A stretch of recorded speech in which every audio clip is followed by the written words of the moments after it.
Ndongeye kubaha mwaramutse abantu mwese muriko mukurikira iki kiganiro c'uyu munsi, mwifuriza Noweli nziza abantu mwese mwizera Kristo, n'abatamwizera amahoro y'Imana abane natwe twese mu ngo zacu na cane cane, kuko murazi yuko intumbero nini yacu nuko twogira ingo nziza Imana yemera, natwe ubwacu tukazibamwo amahoro. Twasanze urugo ari ikintu gikomeye cyane kugira ibintu vyinshi bigendena neza no mu gihugu, ingo ari nziza ibintu bigenda neza. Rero igice tugiyeko ni ca gatatu, tukiri kuri rya jambo umwansi w'urugo. Twasanze umwansi w'urugo ari Satani, dusanga mu kubaka urugo n'umukobwa n'umuhungu bavyumvikanye kandi baremewemwo urukundo, bagaca bemera kubana. Nubwo umwansi ariho kandi adahengeshana kugwana intambara nyinshi, twamenye yuko dusenze Imana nk'abagize urugo tuzonesha. Niwasenga Imana ukayizera ukayizigira, Imana izokuneshereza, uzogira urugo rwiza. Hanyuma dusanga kandi kugira urugo rubeho, Imana ibibifisemwo n'inyungu. Imana ibifisemwo intumbero nini cyane. Twagiye tubona kugira na Kristo aboneke yuko Yosefu yaremewemwo urukundo, akunda Mariya, Mariya akunda Yosefu, baravyumvikana kugeza aho Yosefu atanze inkwano aramutwara. Rero inyungu y'Imana yari kugira Kristo avukire mu bantu, natwe turonke umucunguzi, tuzoronka agakiza. Haleluya. Kubw'ivyo ndongeye guhimbaza izina ry'Imana cane n'umutima wanje ko yaduhaye umucunguzi Kristo Yesu. Rero uyu munsi turabandanya tuvugana ku mwansi w'urugo. Umwansi w'urugo. Umwansi w'urugo kenshi akora gute kugira abuze uwo mugisha urugo wari kuronka? Bibiliya iratubwira muri Zaburi 27 ku murongo wa 3, haravuga ati abana nibo ngabire Uhoraho agaba, imbuto zo mu nda nizo mpera atanga. Bisigurwa yuko umugisha urugo rugira ubwa mbere ni abana. Kuba udafise abana nshuti yanje, naco no kuvuga ko kinini, ariko humura. Imana ni Imana ikomeye, ni Imana nziza, ni Imana y'imigambi, ni Imana izi kuroranya ibintu vyose. Ishobora kutakwereka yuko iguhaye abana bo mu buryo bw'umubiri, ariko Imana iratanga n'abana bo mu buryo bw'impwemu, mu buryo bundi. Nibuka ryari nahuye n'umuntu agiye kuramutsa umwana yasohoye. Uwo muntu ni umuntu Imana yahezagiye, ariko imuhezagirana n'umutima wo gukunda abandi. Imana ntiyamuhaye abana biwe bwite bo mu nda yiwe, ariko yamuhaye umutima wo kurera abandi bana bo hirya no hino ndetse n'abo mu miryango. Munahe numvise amaze gusohora abana barenga hafi 10, abasohora niwe barera, akabigisha, akaba n'abasohora. Kandi intahe numvitiye aho nyene ku mwana yarezweho, yavuze ati ndabumva nk'abavyeyi biwanje, ndababona nk'abavyeyi biwanje. Kugeza umukobwa asohotse avuga uko, urumva yuko bamubereye abavyeyi beza. rero abana nibo mugisha Imana itanga, kandi na Satani ico arakizi, arazi yuko abana ari bo umugisha w'urugo. Nico gituma kenshi ahaca agaca mu bana. Bana twibukanye, kuko naho twoba dukuze, naho ho barimwo n'abana bariko bararaba kino kiganiro, twibukanye yuko twabwiwe yuko ari ukubaha so na nyoko. Ico cabaye ijambo twasomye ubwa mbere mu gice ca mbere, ariko umuntu atubashe se ngo yubahe nyina azogira akaga, kuko ni ijambo ry'Imana. Si umuvyeyi yarivuze, sinaje ndarivuze, kuko ijambo ry'Imana ntirivuguruzwa. Umuvyeyi twavuze yuko atari ukumusonera gusa, atari ukumwubahira ubukristu, atari ukumwubahira idini yakurikiye, kuko hariyo abana bashaka ko abavyeyi bakurikira amadini yabo, akaba ariho babasonera. Nibaza ko atari uko. Bibiliya ivuga ubasonere, ububahe, kuko aribo so na nyoko. Ntuzobubaha kubera batunze, ntuzobubahe kubera bakora ivyo ugomba, ntazobakora ivyo utagomba, uzumwubahe, uzumusonere. Rero uyu munsi tuza kuvuga yuko abana aribo Satani afatirako kenshi, kuko yamenye yuko ariho hari umugisha w'urugo. Aca afatira ku bana. Abafatiraho gute? Nk'uko nariko ndabivuga, ugasanga hari umuvyeyi atagira ingeso nziza, bigatuma umwana amwubahuka, kandi amaze kumwubahuka Satani akaba amufashe, wa mugisha w'urugo ukaba ufashwe na wa mubi. Kuko mu gihe utamusoneye so, usonere nyoko, udasoneye umuvyeyi wawe, bizokugirako ingaruka bitebe canke bitebuke. Wa mugisha Imana yari yasezeraniye urugo uca wangirika, uzoba wononekaye.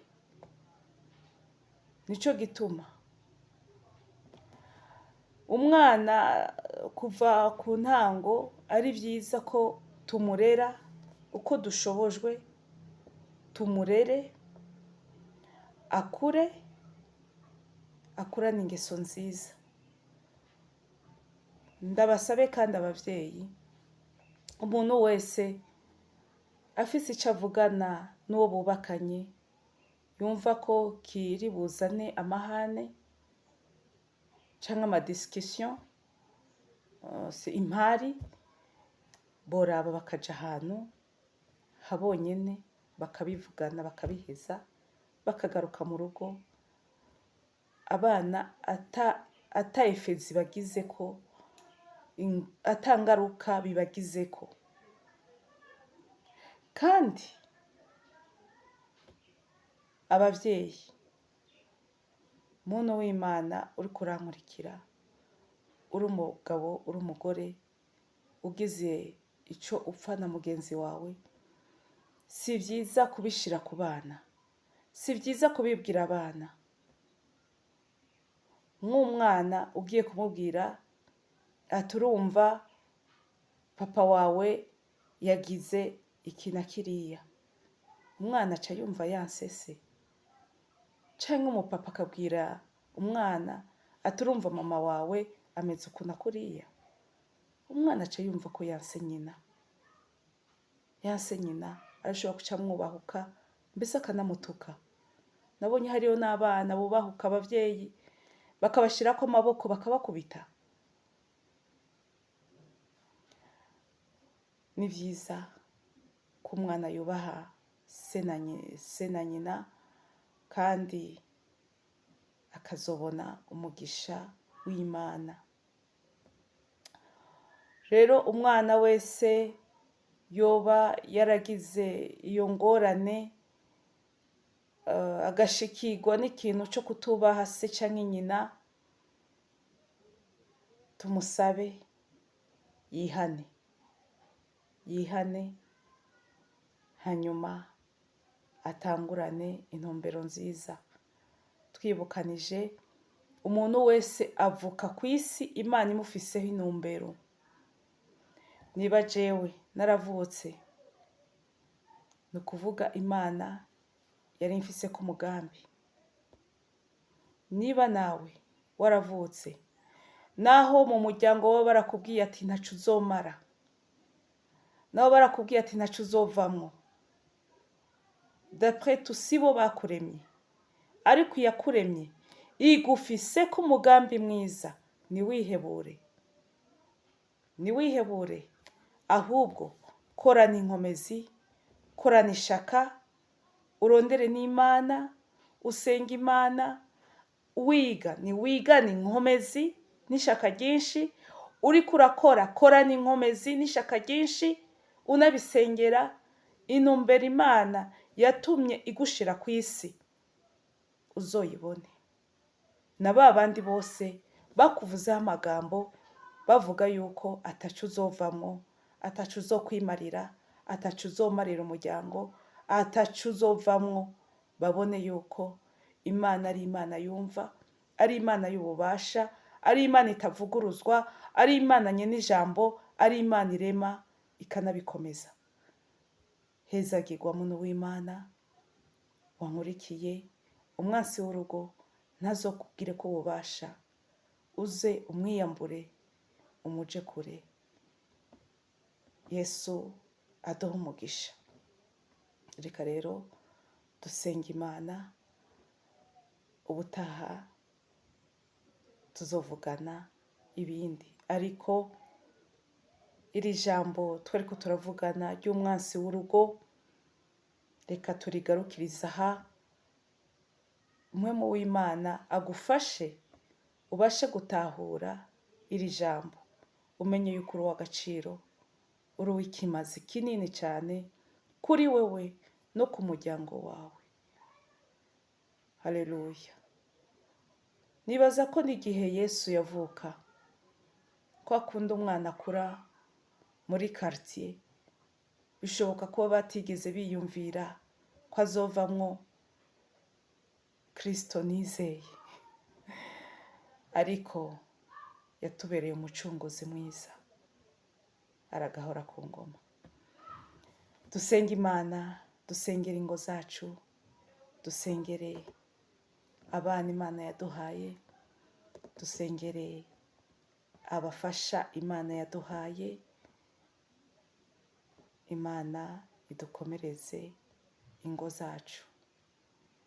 Abo zasambutse canke bitagenda neza, mpore ibuka Kristo arahari kandi arumva. Imana ibagirire neza. Turagushimiye Kristo Yesu, turagukengurukiye Mesiya mwiza, Mwami w'amahoro, wowe ushobora gukuraho inzitizi zose Mana, ukarandura n'ivyo Satani yoba yarateye mu mitima y'abantu, urwanko rw'ubusa yaremeye mu bantu, urwanko rwo kwanka abavyeyi yateye mu bantu.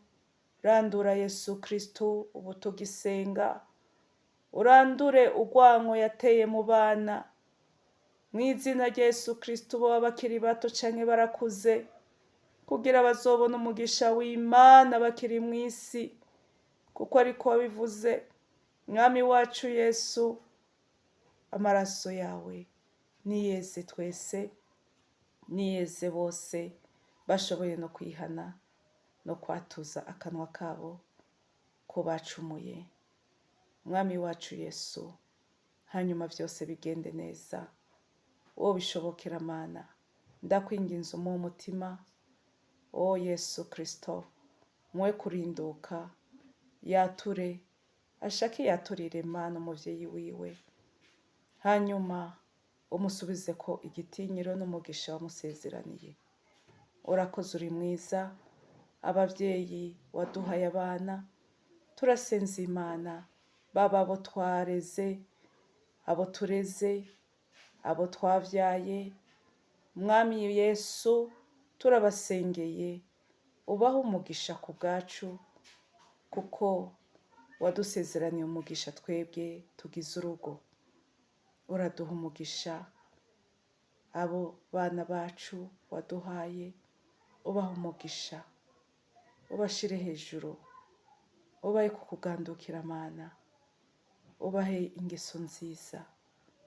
Urakoze Mwami wacu Yesu, turasengeye n'umuntu wese yumvise ano majambo, yumvise Yesu Kristo ko ari uw'igiciro, ubimwereke koko ko ari uw'igiciro, azobona umugisha wawe n'ico wamuremeye.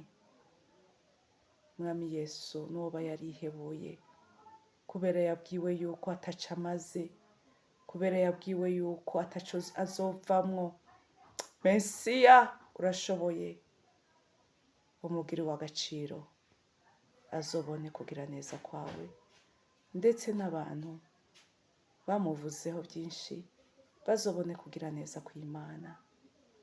Haleluya, ni mu izina rya Yesu Kristo, amen. Ndabashimiye cyane nshuti bagenzi, mwese mwakurikiranye zino nyigisho. Umwami Yesu abaha umugisha, tubandanye gusangiza abantu ubu butumwa, tubandanye kubasangiza zino nyigisho canke ivyiyumviro, kandi bikunda umuntu agire abonnement canke subscribe, bizoba vyiza cane. Yesu aduhezagire twese. Noweli nziza kuri mwese.